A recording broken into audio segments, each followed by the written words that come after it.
My mother banned me and my daughter from my sister's wedding with 82 guests. You're not part of this family, she said with a smirk. I didn't fight. I just quietly did something. When they received a call from the venue, they started screaming at what they heard. I never thought I'd hear my own mother say that to me, not even in her worst moods. But she did. Stared straight at me, then said, "You're not part of this family," like it was just a regular Tuesday. And then she smiled. Like she enjoyed it. It's hard to describe what that does to your brain. You think about every birthday you showed up for, every ride you gave, every emergency you helped with, every time you swallowed your pride just to keep the peace. And then you realize none of it mattered. My sister Madison was getting married. Big wedding. 82 guests, full catering, live music, open bar, elegant garden venue. One of those weddings where the whole day feels like it belongs in a magazine. She wanted that perfect fairy tale aesthetic. But they couldn't afford most of it, not without help. So I helped. More than anyone. The venue. That was my friend's place. He owns it. I got her a ridiculous discount. Basically half the price. I vouched for them. I helped pick the menu. I stayed up late building Pinterest boards with her, picking centerpieces, figuring out how to make it look expensive on a budget. I paid for the floral arch myself. Over $800. The real kind, not the fake stuff. I even helped design the seating chart and ordered the custom signage when the original person bailed. Not once did I complain. Not once did I say you owe me. I just wanted to be part of it. I wanted Ava, my daughter, to be there too. She adores her aunt. She even had a little dress picked out. 3 days before the wedding, my mother asked me to come by.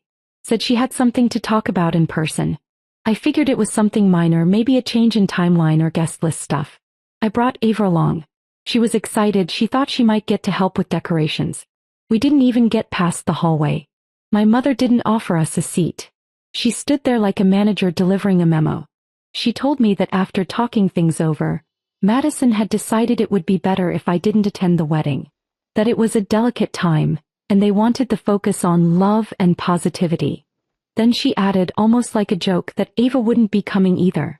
No kids from my side. I stood there, frozen, trying to process it. I asked what I did wrong. She didn't flinch. Said it wasn't about anything specific. Just that I had drifted from the family and this was just natural. Then she said it. "You're not part of this family." Like that. And she smiled. A slow, smug little smile. Like she had waited a long time to say it. I didn't argue. I didn't cry. I didn't throw anything or demand explanations. I walked out. Ava didn't understand. He kept asking what was wrong. I couldn't answer her. I sat in the car for 10 minutes after we got home. Not moving. Not thinking. Just sitting. And then I picked up the phone. I called the venue. My friend answered. He could tell something was off. I told him everything. Not the dramatized version, just the facts. He asked me if I wanted him to do something. I didn't say yes. I didn't say no. I just paused. And he said, "Scarlett, just say the word." That was Thursday. The wedding was on Sunday. Invitations were sent. Guests were in town. Dress rehearsals done. Everything set.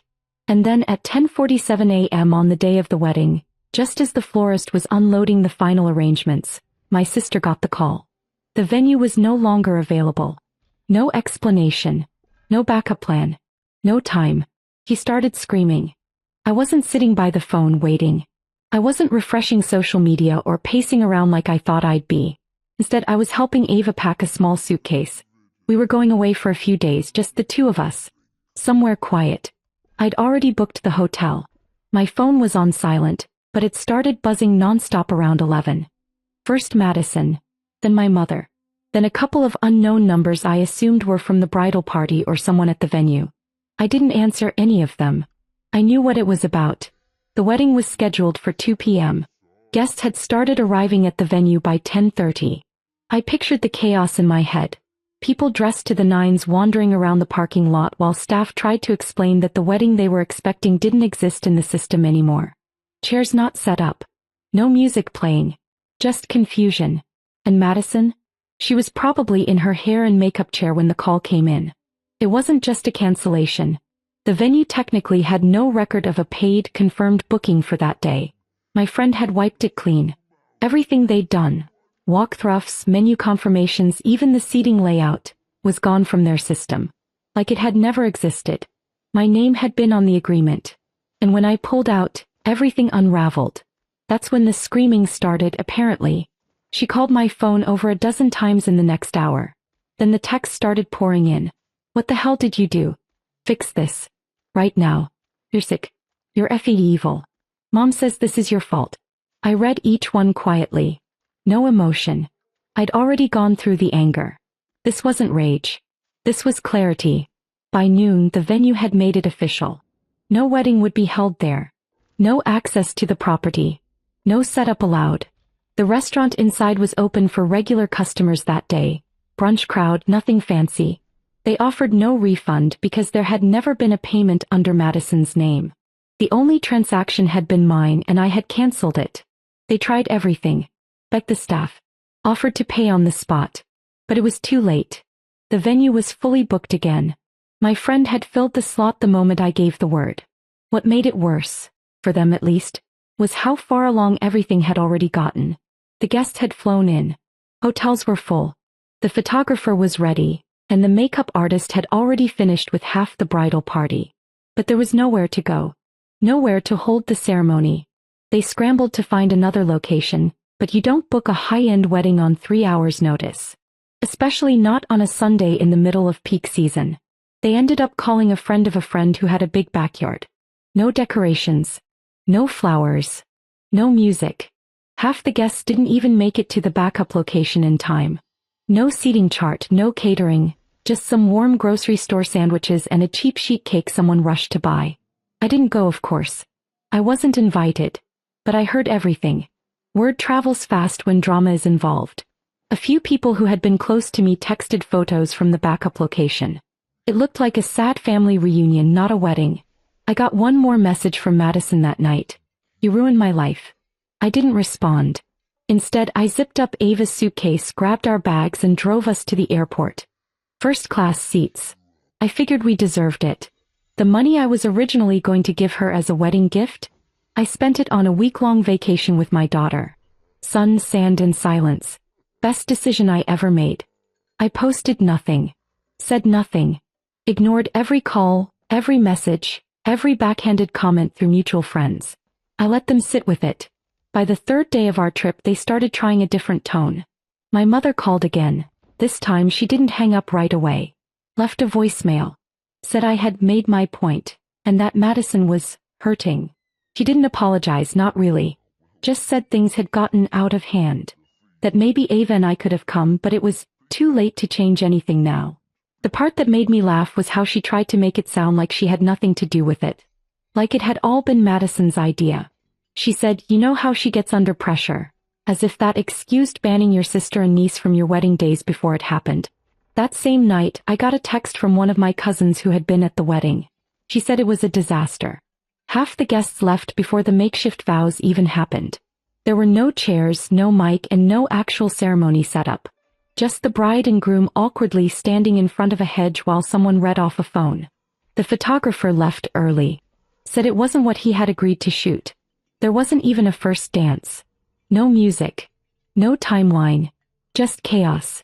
They tried to spin it afterward, of course.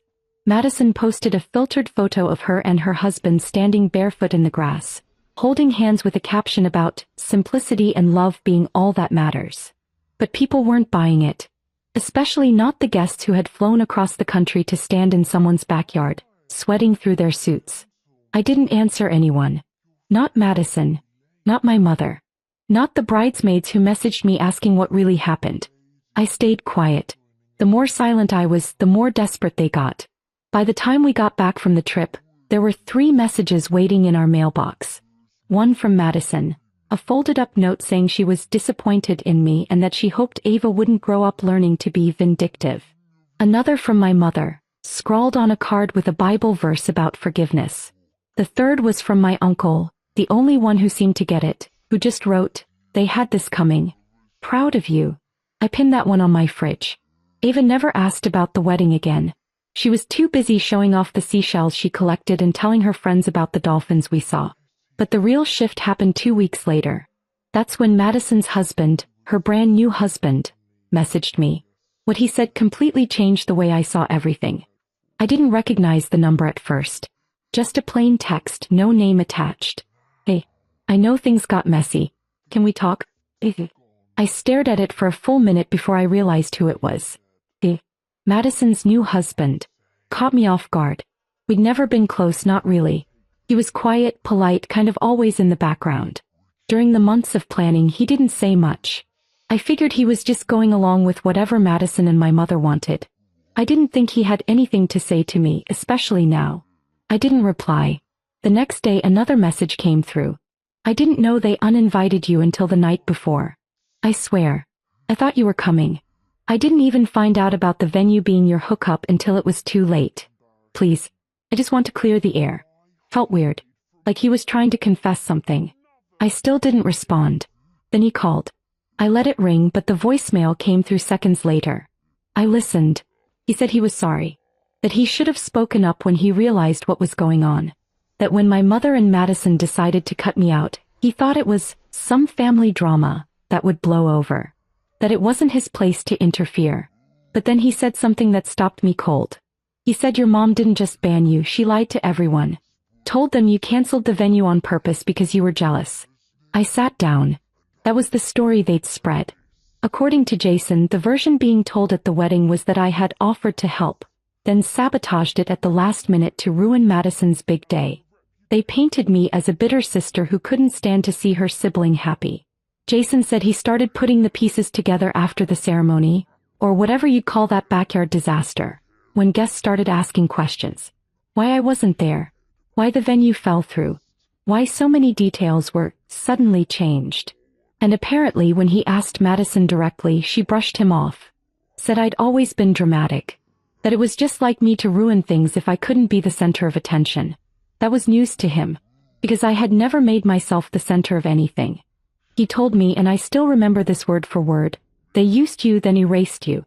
I should have said something sooner. I didn't know how to respond. Not because I didn't have words, but because I didn't want to waste them. So I said nothing. And a week later, Madison posted a picture of them at a couples counseling retreat. The cracks were already showing. You'd think after all of that they'd stop.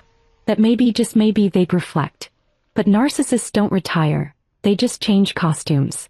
Madison posted another photo a few days later. Her and Jason on a hiking trail, all smiles, captioned with something about new chapters, and forgiving what we can't understand. I didn't comment, but others did. That's when it all started unraveling in public.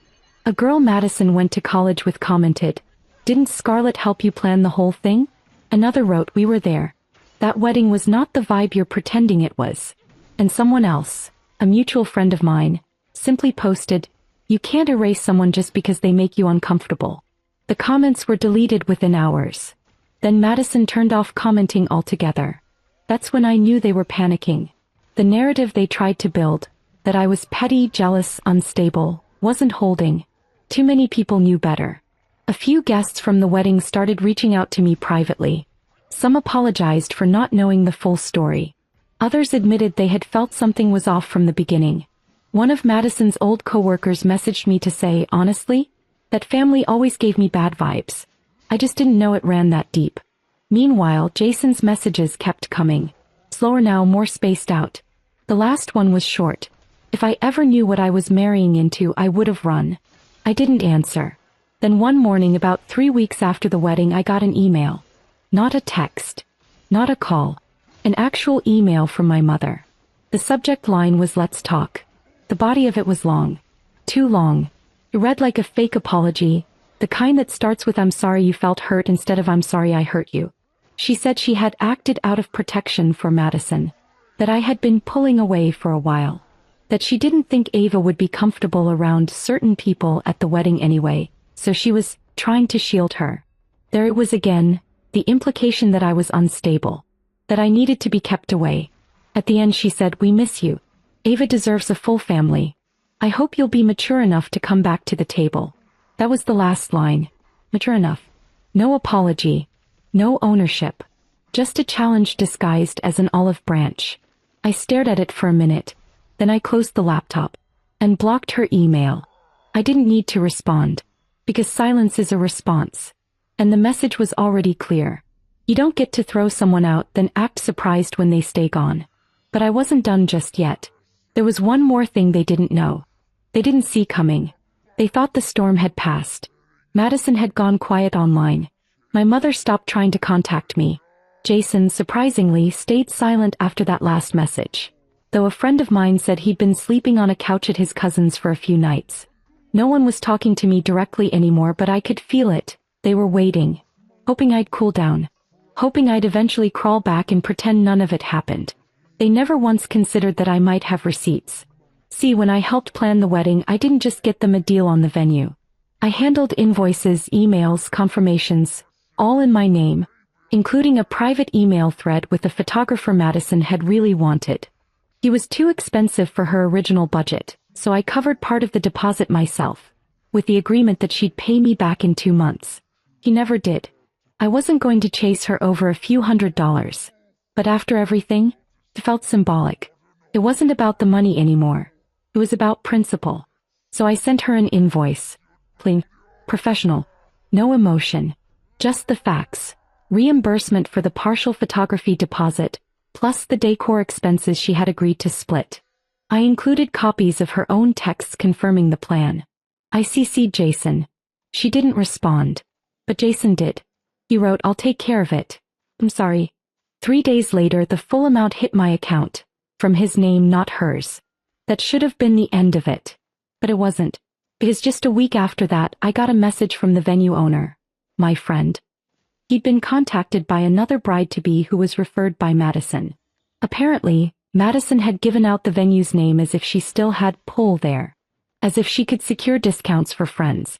She'd even promised one of them VIP treatment, if they dropped her name during booking. My friend was confused. He asked if I was okay with that. If I wanted him to honor it. I told him no. I told him exactly what happened. Every detail. He thanked me. And then he blacklisted her. That was the real ending. Quiet. Unannounced. No fireworks. Just a door closing that would never reopen. Eva and I moved on. We started new traditions. We spent the holidays with people who showed up for us without being asked. People who didn't pretend blood excuses cruelty. And sometimes, not often but sometimes, Ava would ask about her aunt. I just say some people teach us how to love. Others teach us how to leave. She never asked twice.